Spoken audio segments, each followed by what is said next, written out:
জুলাই আগস্টে পুলিশের কর্মকাণ্ড ও শিক্ষার্থীদের উপর হামলার ঘটনায় ক্ষমা চেয়েছেন ডিএমপি কমিশনার শেখ মোহাম্মদ সাজ্জাদ আলী। বিকেলে ক্র্যাব মিলনায়তনে এক অনুষ্ঠানে কোনো ধরনের নিরাপত্তা হুমকি নেই উল্লেখ করে তিনি বলেন, 16ই ডিসেম্বর বড়দিন, 31st নাইট ও নববর্ষ উপলক্ষে বিশেষ নিরাপত্তা ব্যবস্থা নেওয়া হয়েছে। সর্বোচ্চ জননিরাপত্তায় সচেষ্ট ডিএমপি বলেও জানান তিনি। বলেন, পুলিশ সেবাদানকারী প্রতিষ্ঠান, অন্যায়ভাবে হামলা মামলা দেয়া পুলিশের কাজ নয়।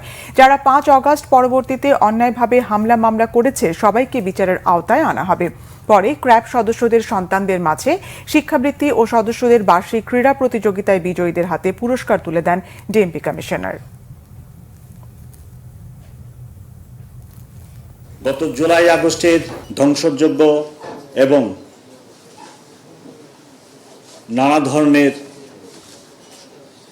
ক্ষতিকর কার্যাবলীর জন্য আমি ঢাকাবাসীর কাছে ক্ষমা প্রার্থী।